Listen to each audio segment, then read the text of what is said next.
Welcome to Truck and Talk, the podcast where we put the logistics industry in drive and take you behind the scenes of what keeps freight moving. Today on the driver's seat, we are thrilled to welcome someone whose work impacts every new journey that begins with MVT. Robert Pierson, the Vice President of Driver Recruiting at Mesilla Valley Transportation. We're going to be diving into what it takes to attract and retain top talent in today's market, how MVT supports the drivers from day one, and the importance of building a career, not just a job behind the wheel. First of all, can you just talk a little bit about what a CDL driver is? Yeah. Uh, CDL driver ultimately is somebody that's transporting from point A to point B in its simplest form. With that said, there's not really a stereotypical driver. When you talk to somebody from outside the industry, they may close their eyes and envision a remake of Smokey and the Bandit. Though I'm sure those people exist, they're now the minority in the industry. Truth be told, if you look at our fleet of drivers, of professionals, of about 1,900, a little more than that, 100 drivers, they come from all walks of life. We have people that joined us from Zimbabwe. We have people Wow. that joined us right here from El Paso, all religions, race, backgrounds that you can think of. And so the biggest thing is thinking about it is it's somebody that takes a lot of pride in what they do. They love being able to see the country. They have the best office window in the world. But beyond that, not a stereotypical one. It's really, do you want to make consistent living? Are you adaptable in what you do? And quite honestly, are you detailed conscious? If you are, you're gonna do well in this industry. So I know that in my experience being a driver, there are different types of licenses, and you Yeah. need to have a different kind of license to drive an 18-wheeler. So talk a little bit about what it takes to actually get licensed. Yeah. So you're generally gonna go to an ELDT accredited school.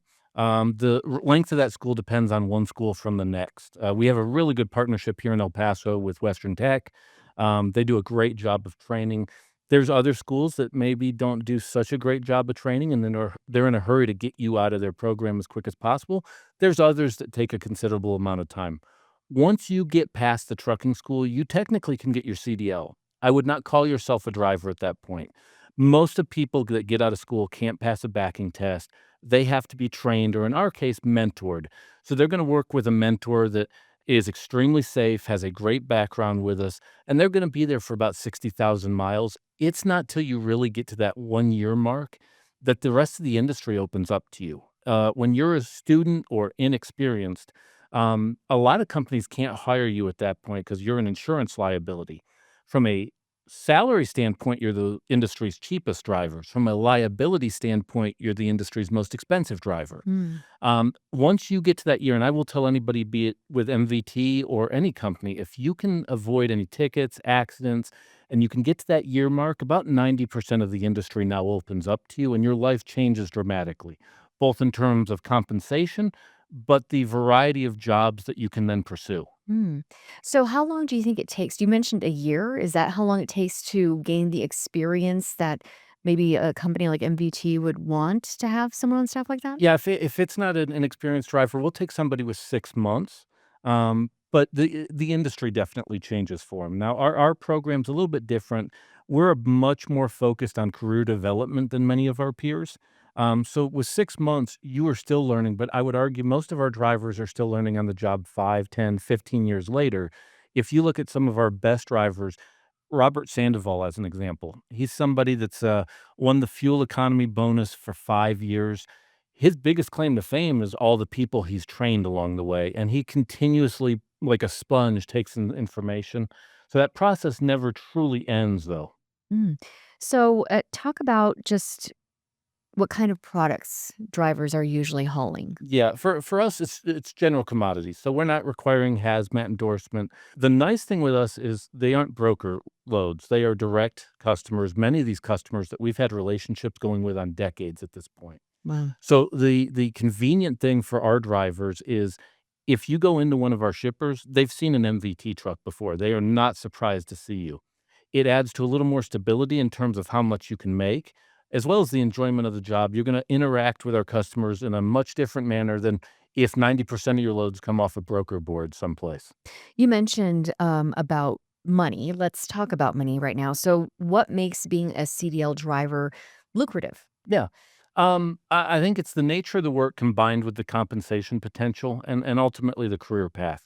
So when I talk to anybody at a trucking school, I go, you need to be thinking about 5, 10 years down the road. What is it that you want to do? If it's, "Hey, I just need to provide for my family." Nothing wrong with that. Big percentage of the drivers fit into that. And I'll tell them, "You're paying your dues in that first year, so you may get out of there out of the trucking school and expect your first year to be in that $40 to $50,000 range. But once you get past that year, now you're starting to look at 60, 70, to the point where we have driver trainers that are in that 120 to 150 range on an annual basis." Wow. So you mentioned about the incentives that you mentioned the driver, Mr. Sandoval, who's won these contests. We heard from Royal Jones talk about these incentives that exist. What do those incentives entail? Yeah. We are hyper focused on a lot of things. One of those things is fuel. Royal, and I think episode one, and you talked about a little bit, is um, the biggest thing that separates from our peers is execution. And there's about 20 different things that you can do to get better fuel economy. The number one factor is driver behavioral patterns. That is by far, you can do all the other stuff, but if the driver doesn't believe in it, it's not going to happen. So what we do is anywhere between 1 to 4 cents a mile. So if you get 9 miles a gallon, which about 40 to 50% of our drivers in a given month do, you get a penny a mile, all the way up to 4 cents a mile, depending on where you reach. And then when you get to that upper echelon, where you're sitting there at the top of the heap and you got the best fuel economy for the quarter, you're going to win a new car. It's extremely competitive between the drivers, the dispatchers that get them their freight. And then whoever gets the best fuel economy for the year is going to get $25,000. Wow. It's not luck that does that. We've had people that have been 20-year veterans with us that have won it. We've had a team from Colombia that 9 months into the industry won it. Wow. And so it is not luck that does it. It is intentional execution. I would imagine that things like this, those kinds of incentives, not only boost morale, but they also help shape good behaviors among the They drivers. do, and I will point out to drivers that if you're not anywhere in the hunt for it, there's a board in our terminal. You'll see it on your in-cab communications. You'll see where you rank in the fleet. There's a department called Driver Services, your fleet manager, and a number of other team members that will work with you to get to the promised land on that. So it is a team effort. I can tell you, if you want to know who's going to win, or you have an idea who's going to win at our driver appreciation, if you look out in the operations floor and you see a fleet manager, for lack of a better term, doing a bit of a pimp walk, it's most likely one of his drivers that's won. So, when you're recruiting drivers, tell me what your pitch is to them. What do you usually tell them? It normally starts out with qualifying, and what I mean by that isn't, do you have tickets or accidents? What are you looking for? We may not be the fit for everybody. I really want to gauge, hey, what got you to pick up that 10-pound phone today? How we talk to the majority of them, and they will literally give you the answers to the test. And what I mean by that is, if someone comes out and goes, I want to spend months on the road at a time, that's not what we do. If we have somebody that says, I want to work locally but make $2,000 a week, that's a pretty specialized job, not what we do. Hmm. It's finding that happy medium of is your passion our passion? If we mix, let's go ahead and get together here. Most of the time that I get to the actual sales part of the call, the driver and I are in pretty much agreement at that point. So when we get to the actual sales pitch, I don't have to go into an infomercial.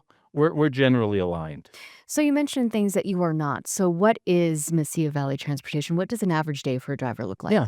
We run what's called engineered lanes, and how I'd best describe it to a driver, it's like a dedicated lane, but with a lot more versatility. And so, not all dedicated lanes are created equal. If you don't like the customer that you're servicing, that's not a good dedicated account, because you're seeing that customer over and over, and chances are they don't like you either. So the big thing with us is, I'll give you an example. We have a run that goes from El Paso to Dallas, Dallas to Denver, Denver back down to El Paso. Hmm. They get home every 4.5 days.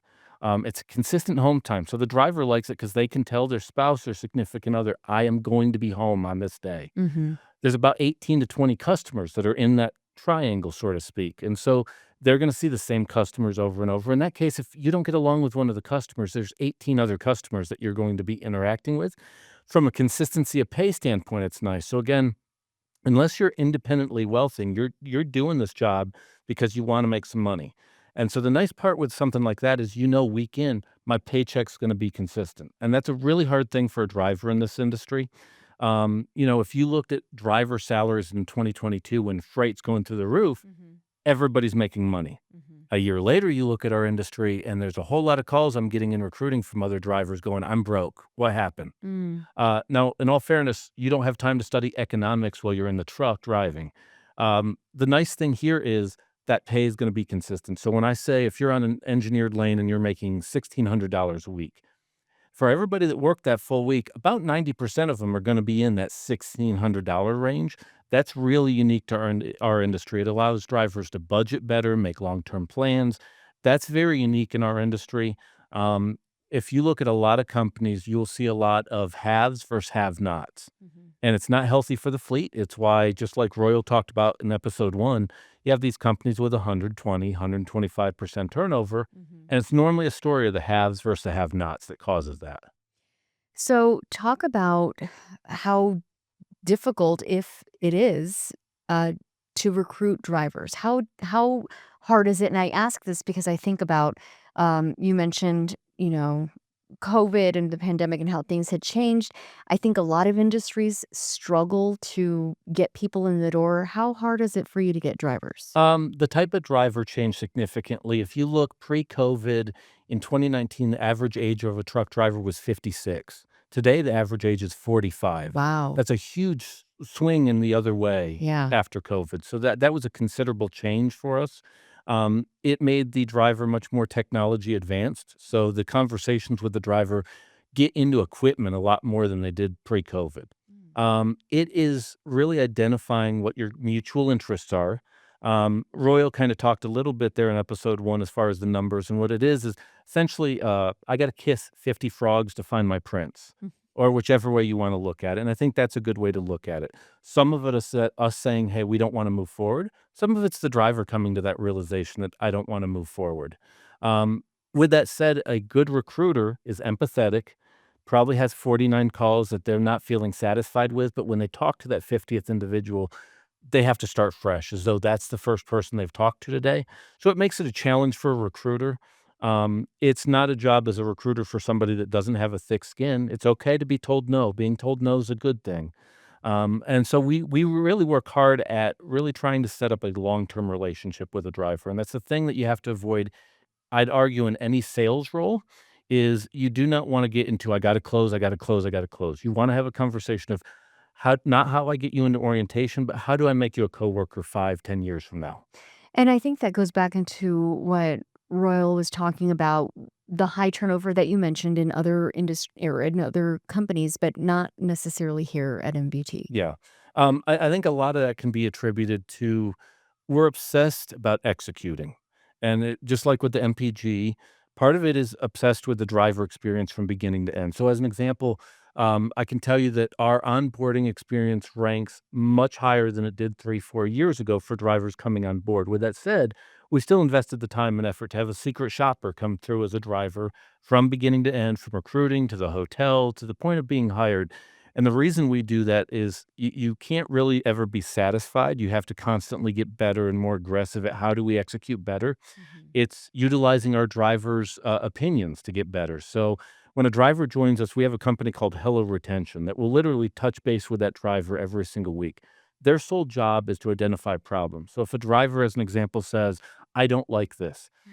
we could take it as an insult. It's not, it's an opportunity. If you've gotten that knowledge that, hey, we have a problem, we can address it, you give ownership to somebody of it and they have 24 hours to find a solution, that's exciting and it helps you with a turnover because someone's being heard. The other nice thing here is we have a program called We Care, where drivers always have an outlet to communicate what we can do better. Most of our best ideas come from our driver base. Hmm. Does this also relate to maybe a driver deciding, "Oh, you know what? I like the trucking industry, but I don't necessarily like the driving. Is there another opportunity for me?" How do you reach those people and find other opportunities for them in the company? Yeah, so there's a couple things. One, from a driver's perspective on a career path, because you're in the truck, that may not be your final destination. So if you look throughout our organization, we have a lot of CDL holders that are not drivers anymore, but they're working in our safety department. They're working in our operations department. So there's a lot of different pathways here. What you do today may not be in the future. The other part of it is we have a lady named Emily. Emily does a great job, and so if they apply at MVT, there's gonna be opportunities in a multitude of different facets, between financial, marketing, recruiting, safety, HR, you name it. We are an extremely, diverse, rich career path type of company. That's the nice thing with being in an expanding company is you generally have a lot more opportunities than in a contracting company. Mm. So you mentioned the average age of a driver is getting a little younger. Yeah. You mentioned that they're more, I guess, akin or they're more attuned to certain technology. And I would like to talk to you about some of the technology that is available in the trucks or just in the business overall. So can you tell us a little bit about that? Yeah. Our trucks are loaded. The big blue beast is loaded. So the nice thing in there, between the stuff in there for fuel economy, for comfort, it's the little things that start to add up. So as an example, we have an APU unit. That APU unit helps with fuel economy, so you're not having to idle. Where there's certain jurisdictions you can't legally idle.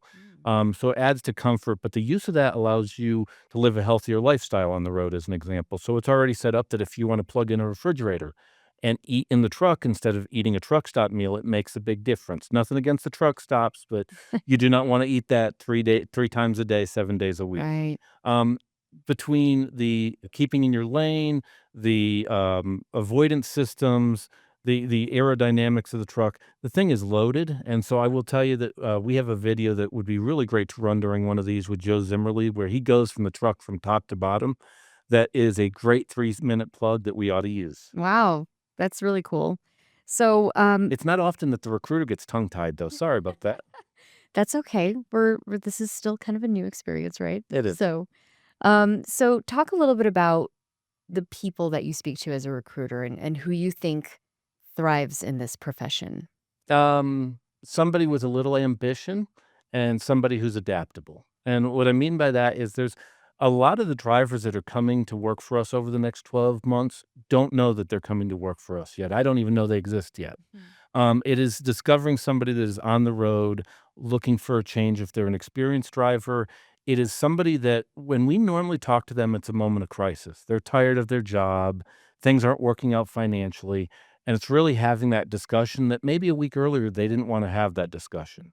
And then finding, do we have a solution to those problems?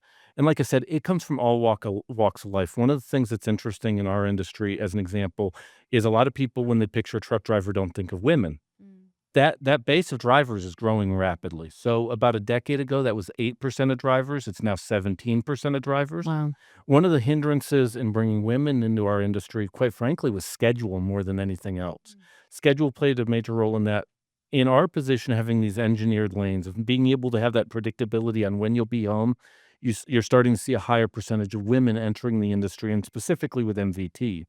A lot of people where we're a second career choice and their first career choice didn't work out so well find that they thrive in this industry. Again, if you have those skill sets of being adaptable, being detailed, you'll do very well. So when you go to a trucking school, your average age of a student at a trucking school is going to be in that 35 to 40-year-old range. So they've done another career Mhm. and they've decided that didn't work. I think our challenge, though, as a company, as an industry, is getting to somebody before that period. I would imagine that having to bust a few myths about the industry is also something that you would have to do, right? What are some things that you usually have to myth bust? Yeah, that our industry is dangerous.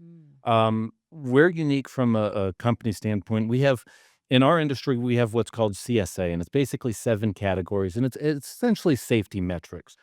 Where do you stand versus your direct peers? We're one of the few companies that are above threshold on any of those categories. It helps us attract customers, but it also helps us attract drivers. A lot of drivers want to feel like I'm at a respected company. I have access to customers, and more than anything, I can feel proud of the place that I work. So when I talk to a driver that kind of understands the CSA format there, because the customers sure ask about it, a lot of drivers get excited by that. The other part of this is, I go back to a conversation I had with my grandfather, and he was kind of describing some of the runs he was doing in the 80s, where he'd pop a couple no-dos to stay awake, and he'd run about 4,500 miles a week. Yeah. He'll be the first to tell you, that's not a long-term proposition. If you aren't dead from in the truck, you're gonna be dead just because your heart's gonna give out. Mm. This industry is long past that. We are heavily regulated, but we execute real well. We maximize our time effectively. And more than anything else, we want you to have a life outside the truck. We don't need you as an individual to run 4,500 miles. And there's not really money in that. We need you to run about 2,400 to 3,000 miles a week. We want you when your home time hits, enjoy your time with friends and family. Get out of the truck, clear your head. So when you get back into the truck, you're refreshed and you enjoy what you do. I would imagine you mentioned your grandfather, and you did mention that you have generations of time in the trucking industry. How does that history play into your ability to recruit people into the field? Yeah, I have the best job in the world. I hire people for a living. You can make money a lot of different ways in your life. I get to say you're hired more often than not, and that's an exciting thing for me. I get excited about it. I was working at a different trucking company that closed down in 2007. We got purchased by another company, and I had a horrible day where I was essentially the highest ranking person left at this place. So I had somebody from an HR department go, we need to have you lay off 127 people Oh, tomorrow. One of the worst days of my life and definitely professionally. But one of the things my wife asked me, I came home, looked like I got beat up, and she goes, do you enjoy what you do for a living? And I said, "You know what? Today was really bad." And I didn't have it worse. Let's be clear. I was on the different end of the table. I go, "But yeah, I get to hire people. Like I literally get to say I'm going to make your life better." So I get excited when I hire somebody and I bump into them at a driver appreciation a year later and, "Hey, how you doing? I got promoted up." "Oh, cool. Nice. Nice." Or, "How you doing?" I was in 7th place. I was so close to getting that car. That's exciting to me. That motivates me, that gets me out of bed in the morning, so I generally have a bit of a skip in my step because of it, so that's kind of the fun thing about it. The other part of my job that I really enjoy is I directly impact every other department in one way or fashion. So between meeting with operations, meeting with the sales team, and discussing what we need to do to move the fleet forward and how we want the fleet to look 12 months in advance, that interaction and direct impact gives purpose to the job, so it's a lot of fun.